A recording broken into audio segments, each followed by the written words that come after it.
السلام علیکم ورحمۃ اللہ۔ پروگرام اوپن مائک ود دوشی کے خصوصی ایپیسوڈ کے ساتھ میں ہوں احمد دوشی۔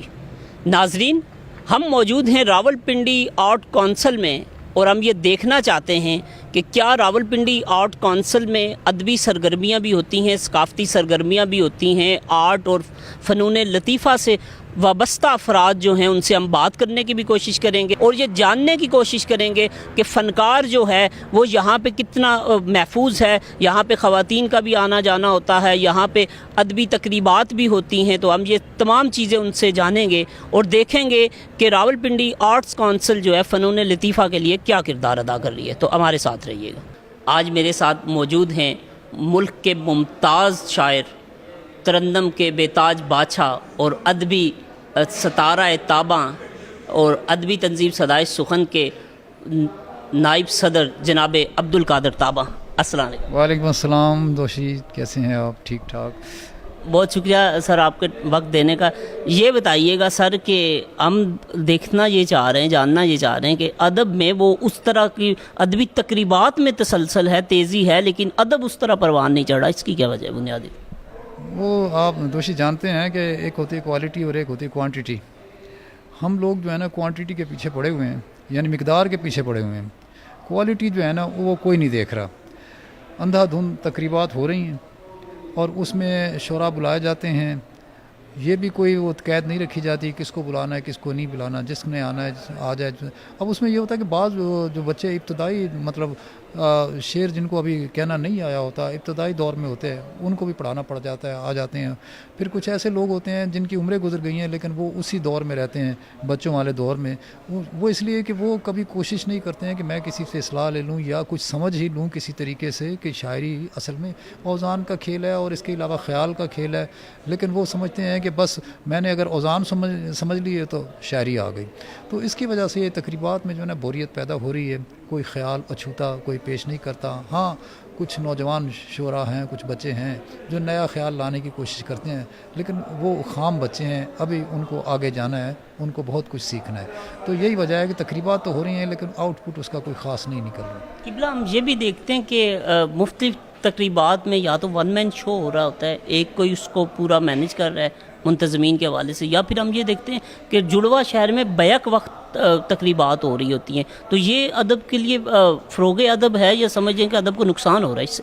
میں تو سمجھتا ہوں یہ نقصان ہی ہے، کیونکہ جب آپ سارے ایک ادبی ماحول میں رہ رہے ہیں تو آپ کو جب ایک قبیلے سے آپ تعلق رکھتے ہیں تو ایک دوسرے سے رابطہ رکھنا چاہیے کہ تقریب کون سی کہاں پر ہو رہی ہے، اسی دن کتنی تقاریب ہو رہی ہیں۔ چلے 2 شہر ہیں تو 2 تقاریب ہو جائیں، لیکن ایک ہی شہر میں 4 5 بیک وقت اگر تقاریب ہوں گی تو ظاہر ہے ہر تقریب جو ہے نا وہ فیل ہو جائے گی۔ ہر بندہ یہ کہتا ہے کہ میں نے بندے زیادہ اکٹھے کر لیے تھے، میری تقریب کامیاب ہے، لیکن بندے اکٹھے کرنا یہ تقریب کی کامیابی کی ضمانت نہیں ہے۔ ٹھیک ہے آڈینس ہونے چاہیے، لیکن ساتھ ہی آپ یہ دیکھیں کہ آپ پروگرام میں کیا پیش کر رہے ہیں۔ جو لوگ آئے تھے وہ وہاں کیا پیش کر گئے، جو آڈینس بیٹھے تھے وہ محظوظ ہوئے یا وہ بور ہو کر اور بیچارے اپنے آپ کو بدوائیں دیتے ہوئے چلے گئے کہ ہم کیوں آئے اس تقریب میں۔ تو یہ سارا کچھ خیال رکھنا چاہیے۔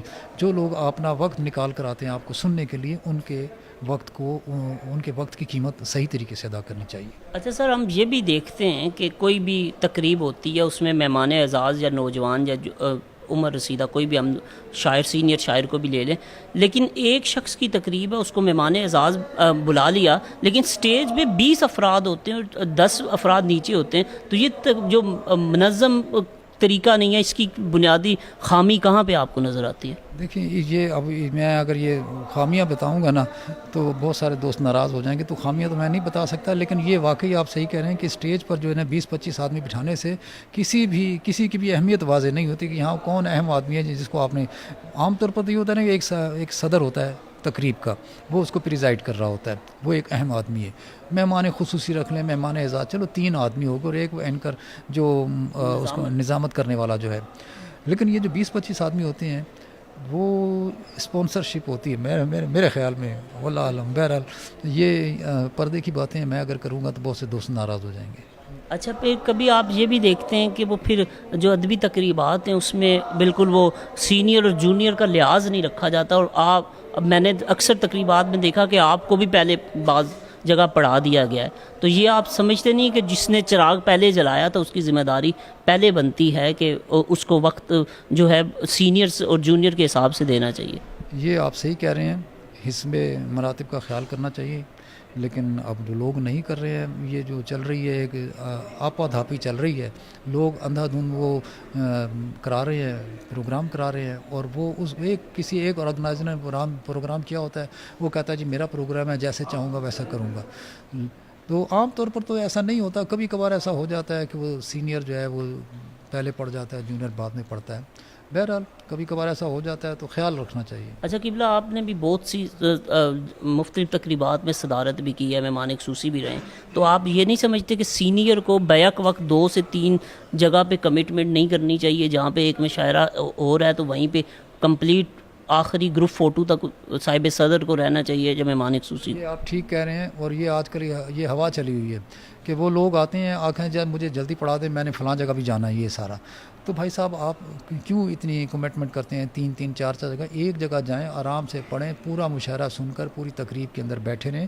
اور یہ بد اخلاقی ہے مشاعرے میں سے اٹھ کے چلا جانا، میں معذرت کے ساتھ کہہ رہا ہوں، کیونکہ بہت سارے دوست ایسا کرتے ہیں، یہ اچھی بات نہیں ہے. اچھا، آپ کیونکہ ادب کی عرصے سے واقف ہیں، آپ نے ساری طرز کو اپنایا. اکثر فیس بک کے دوست احباب کہتے ہیں کہ آپ نے کوئی نظم آج تک آپ کی نظر نہیں آئی، تو آپ نے نظم شروع سے کہی نہیں یا کچھ ہیں آپ کی نظمیں؟ میری کچھ ہیں، لیکن وہ بس میں چونکہ بندے کو ایک ہی سائڈ پر رہنا چاہیے. غزل میرا شوق ہے تو میں زیادہ وہی کہتا ہوں. نظمیں میں نے کہی ہیں، انشاءاللہ وہ بھی سامنے لاؤں گا. اچھا، یہ جو آپ کی غزلیں ترنم میں بھی ہم بڑے محظوظ ہوتے ہیں. آپ نے ہر پلیٹ فارم پہ جب آپ اسٹیج پہ جاتے ہیں تو یہی نعرہ لگتا ہے کہ طابہ صاحب تحت اللفظ کے فوراً بعد آپ ترنم پہ بھی آ جائیں. تو یہ آپ کو نعت کی طرف سے ترنم میں رجحان گیا ہے یا آپ مطلب ترنم ایک آپ کا ذاتی خیال تھا کہ اس کو کیا جائے؟ دیکھیں جی، آواز کوئی بنا تو نہیں سکتا، یہ تو گاڈ گفٹڈ ہوتی ہے، اللہ تعالیٰ کی طرف سے ودیت ہوتی ہے. آواز پہلے نعت میں تھے تو پھر آپ کو لگا کہ غزل کو بھی میں نے مترنم؟ یہ ہے، میں اس میں بچپن سے نعت مسجد میں بھی پڑھتا تھا، اور اسکول میں جو فنکشن ہوتے تھے اس میں بھی میں نعت میں حصہ لیتا تھا. نعت میں اس کے علاوہ دوسرے بھی میں کمپٹیشن میں حصہ اسکول کے زمانے میں لیتا رہا ہوں. مجھے نہیں معلوم تھا میری آواز اچھی ہے، میرے ٹیچر نے مجھے بتایا 5ویں جماعت میں کہ تیری آواز اچھی ہے، تو پھر اسی نے مجھے نعت بھی ایک دی، میں نعت پڑھتا رہا، اور اس کے بعد میں نے فنکشن میں حصہ لیا. پھر میں نے مسجد میں نعت پڑھنا شروع کی. یہ میرے بچپن کی باتیں ہیں ساری. تو پورا محلہ جو ہے اس وقت مجھے جانتا تھا کہ یہ قادر ہے اور یہ نعت پڑھتا ہے. تو اس ظاہر ہے میری آواز کچھ نہ کچھ تھی، تو اسی وجہ سے میں سارے مجھے پسند کرتے تھے. تو یہ نعت ہی سے میں اس طرف آیا. اچھا، سکھر سے آپ نے تعلیم حاصل کی، پھر آپ جڑواں شہر میں، اب تو آپ پاکستان میں جہاں جاتے ہیں تو آپ کا ایک نام ہے، آپ کو لوگ پہچانتے ہیں. تو یہ کیسا آپ محسوس کرتے ہیں؟ پورے پاکستان میں آپ چل کے مشاعرے بھی پڑھتے ہیں جہاں جہاں آپ کو دعوت دی جاتی ہے. تو سکھر سے راولپنڈی اسلام آباد کا سفر جو ہے، اس کے اگر مختصر سے بتا دیجیے آخری لمحات. دیکھیے جی، سکھر میں وہ تو میرا ابتدائی دور تھا، میں نے وہاں تعلیم حاصل کی. سکھر میں نے انٹر سائنس سکھر سے کیا تھا، پھر میں کراچی چلا گیا، وہاں سے میں نے گریجویشن کیا. یہ جو سکھر والا میرا ٹینیور تھا نا، یہ میرا ابتدائی دور تھا بالکل. لیکن اس دور میں بھی وہ جو وہاں بزرگ شعراء رہتے تھے، انہوں نے میری بڑی حوصلہ افزائی کی، اور مجھے ان کو سن اور ہاں، میرے والد عبدالباقی بیتاب وہ خود شاعر تھے، تو گھر میں شاعری موجود تھی. ان سے انکریج ہوا، انہوں نے کبھی مجھے ڈسکریج نہیں کیا اس شاعری میں. حالانکہ دوسرے گھر کے افراد جو تھے وہ کہتے تھے کہ یہ کیا کس فضول کام میں پڑ گئے ہو. لوگ میرے دوست بھی کہتے تھے کہ یہ کیا فضول کام کرتے ہو تم شاعری باری. اور اب بھی شاعری کو کوئی اچھا تو نہیں سمجھا جاتا، معاشرے میں سمجھا جاتا ہے یہ فضول کام ہے. نہیں قبلہ قطع کلامی معاف، یہ بتائیے کہ بڑا ادیب پیدا نہ ہونے کی وجہ یہی ہے کہ ہم شاعری کو سنجیدگی سے نہیں لیتے. یہ ایک مطلب آپ سمجھتے ہیں کہ بڑا ادیب اس وجہ سے نہیں پیدا ہو رہا کہ وہ اس کو جو زمانے کی آنکھ ہوا کرتا تھا شاعر، اس کو زمانے کا فضول حصہ سمجھا جا رہا ہے؟ یہ بھی ایک وجہ ہے. بات یہ ہے دوشی کہ وہ وقت کے ساتھ ساتھ نا لوگوں کے خیالات بدلتے رہتے ہیں. پہلے لوگ جس حال میں تھے اس حال میں خوش رہتے تھے، کہتے ہیں اللہ تعالیٰ نے ہمیں جس حال میں رکھا ہے ہم خوش ہیں، بہت اچھے ہیں. کسی دیہاتی سے اگر ہم پوچھتے تھے بھائی کیا حال ہے، وہ کہتے ہیں 2 وقت کی روٹی مل جاتی ہے، بہت خوش ہیں. لیکن اب ایک ریس لگی ہوئی ہے، ہر بندہ چاہتا ہے کہ میرا مکان جو ہے نا وہ کچا نہ رہے، پکا مکان بن جائے. اگر کسی کا 3 مرلے کا مکان ہے تو وہ چاہتا ہے میرا 5 مرلے کا ہو جائے، 5 مرلے والا چاہتا ہے میرے پاس کوٹھی ہو، گاڑی ہو سارے. تو یہ جو دوڑ لگی نا پیسے کی، اس میں یہ جو ہے نا فنون لطیفہ یہ پیچھے چلے گئے ہیں. لوگ اس کو اچھا نہیں سمجھ، کہتے اس آنا جانا تو کچھ ہے نہیں، اور الٹے پیسے ضائع ہونے، پیسے آنے تو ہے نہیں. ہاں محدود چند لوگ ہیں ایسے جو اس سے بھی پیسہ کما رہے ہیں، اس شوق سے بھی. تو یہ تو اللہ تعالیٰ کی بس رضا ہے، جسے چاہے نواز دے. بس شہرت اگر آپ کو مل گئی ہو تو آپ شہرت کو کیش کراتے ہیں، شہرت نہیں ملی تو بس اسی طرح رہتے ہیں آپ. اچھا طاہر صاحب، آخری کوشچن یہ ہوگا ہمارا کہ یہ فیس بک اور دیگر ہم سوشل میڈیا پہ دیکھتے ہیں یا مختلف تقریبات میں دیکھتے ہیں، جدیدیت کا ایک نیا رواج شروع ہو گیا، رسم شروع ہو گئی کہ یہ اب شاعر کو جدید ہونا چاہیے. میں پچھلے دنوں دیکھ رہا تھا کہ غالب کی غزل پہ بحث ہو رہی تھی کہ یہ قافیہ ردیف تک ہی ہے جب اس کے اوزان پورے نہیں ہیں. تو کیا سمجھیں کہ نوجوان اس قدر قابلیت رکھتے ہیں کوئی جدیدیت کی طرف؟ آپ جدیدیت کو کیسے دیکھ رہے ہیں بنیادی؟ دیکھیں جی، جدیدیت کیا ہے؟ وہ جس دور میں غالب لکھ رہا تھا وہ اس کا جدید دور تھا، جس دور میں میر لکھ رہا تھا وہ اس کا. جیسے ہی ہم تھوڑا آگے بڑھیں گے تو یہ دور پرانا ہو جائے، اگلا دور جدید آ جائے گا. تو یہ جو ہم کہتے ہیں جدید، یہ کچھ نہیں ہے جدید. دیکھیں سورج اسی طرح نکلتا ہے، وہ مشرق سے طلوع ہوتا ہے، مغرب میں غروب ہوتا ہے. ہر بندے کے غم وہی ہیں. جدید غم جدید نہیں ہوتے ہیں. اس کے جو ضروریات ہیں وہ جدید نہیں ہیں. وہ یہ اس کا کھانا پینا، 2 وقت کی روٹی، کپڑے پہننا، مکان، یہ ساری پہلے بھی یہی تھا، اب بھی یہی ہے. تو جدید صرف یہ ہے کہ وہ پہلے جو آپ وہ شمع کہتے تھے، موم بتی کہتے تھے، اب آپ کہتے ہیں جی اب تو وہ نہیں ہے تو بلب کہنا شروع کر دو. بس اس کو انہوں نے جدت بنا لیا ہوا ہے کہ چند جو اصطلاحات ہیں نا نئی، مطلب آپ نئے خیال کو اس کو جدیدیت کا نام دیا جا سکتا ہے. نیا خیال اور چیز ہے، جدیدیت اور چیز ہے. نیا خیال آپ اس طرح لا سکتے ہیں کہ وہ خیال جو پرانے شعراء میں سے کسی نے اس کو ٹچ نہیں کیا وہ نیا خیال ہے. باقی یہ کہ اب وہ جیسے ہم یہ عام گفتگو میں دیکھتے ہیں کہ لوگ انگلش زیادہ بولتے ہیں، اردو کم بولتے ہیں. اردو پیچھے چلی جا رہی ہے جو کہ ایک بہت ہی افسوسناک امر ہے. اردو ہماری قومی زبان ہے، اس کو پیچھے نہیں کرنا چاہیے. لیکن اب نئی فوج جو پڑھتی انگلش میڈیم میں تو لہٰذا ان کو اردو کم آتی ہے. تو یہ جو رجحان ہے نا یہ بہت غلط رجحان ہے. اور اب شاعری میں بھی لوگوں نے یہ شروع کر دیا ہے کہ وہ چونکہ ہم انگلش کے الفاظ بولتے ہیں لہٰذا انگلش کے الفاظ شاعری میں آنے چاہیے. اگر اردو کے اندر کوئی لفظ موجود ہے تو زبردستی آپ اس کو کیوں انگریزی کے اس میں لا رہے ہیں، یعنی انگریزی کا لفظ اس میں گھسیڑنے کی کوشش کریں. اگر انگریزی کا کوئی لفظ ایسا ہے کہ وہ خوبصورتی سے آپ کے مصرعے میں آپ کی شاعری میں فٹ ہو رہا ہے، اس کے علاوہ کوئی اس کا متبادل نہیں ہے تو پھر جائز ہے، ٹھیک ہے، میں اس کو سمجھتا ہوں، پھر جائز ہے. لیکن زبردستی جدید بننے کے لیے آپ نے یہ شاعری شروع کر دی کہ میں انگریزی کے لفظ لایا کروں گا، یہ کوئی جدت نہیں ہے. یا تو آپ یہ کریں نا کہ وہ جو اس نے کہا تھا غالب نے وہ آخر اس درد کی دوا ہے، یا تو وہ جو دل کا درد ہے اسی غزل پہ بحث ہو رہی تھی. ابن مریم ہوا کرے کوئی، اس پہ بحث ہو رہی تھی کہ غالب صاحب صحیح اس کو باندھ نہیں سکے اور اس کے رموز کو خیال نہیں رکھ سکے. یہ بحر پہ نہیں ہے اور اس قسم نہیں بہر ہے، ایسی کوئی بات نہیں. اس کے مطلع پر ہوتا ہے کہ وہ ابن مریم ہوا کرے کوئی، میرے دکھ کی دوا کرے کوئی. اب واہ دونوں مصروں میں آ رہا ہے، یہ ایتا کہلاتا ہے صاحب.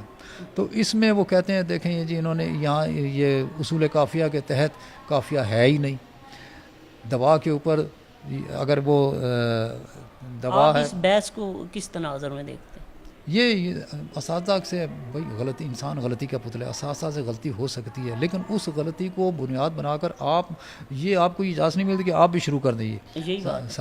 لیکن آپ یہ دیکھیں کہ عالمی سطح پہ آج بھی غالب صاحب ایک دیوان پہ کہاں کھڑے ہیں اور پوری دنیا مانتی. کسی نے منیر نیازی سے ایک دفعہ کہا تھا کہ جناب آپ نے اتنے ماہ گزر گئے کوئی تازہ غزل نہیں کہی، تو انہوں نے غصے سے کہا تھا غالب نے 200 سال ہو گئے کوئی غزل نہیں کہی. مطلب یہ ہے کہ آپ جب کلام کہتے ہیں نا تو پھر وہ آپ کا ایک معیار بن جاتا ہے اور اس معیار کے مطابق آپ نے شعر کہنا ہوتا ہے. آپ اس سے نیچے نہیں آ سکتے. بعض اوقات ہو جاتا ہے شاعر جو ہے کئی مہینے گزر جاتے ہیں اس پر کوئی شعر نازل نہیں ہوتا، اور اگر نازل ہوتا بھی تو وہ خود کٹ جاتا ہے اس کے دل میں کہ یہ میرے معیار کے مطابق نہیں ہے. تو غالب تو بہت بڑی چیز ہے، اس پہ کون بحث کرے جناب، بہت بڑی چیز ہے. کیا بات ہے، بہت شکریہ سر. جاتے ہوئے جی بھر کے اسے دیکھ تو لوں میں، اے آنکھ ٹھہر تجھ کو تو رونے کی پڑی ہے. خوبصورت شعر کے خالق عبد القادر تابہ سے گفتگو ہو رہی تھی، جو یہ سمجھانے باور کروانے کی کوشش کر رہے تھے، بلکہ آپ تمام احباب کو یہ بتانے کی کوشش کر رہے تھے کہ بڑا شعر جو ہے وہ کسی چھوٹے سے بھی سرزد ہو سکتا ہے، اور بڑا شاعر جو ہے وہ چھوٹی غلطی بھی کر سکتا ہے.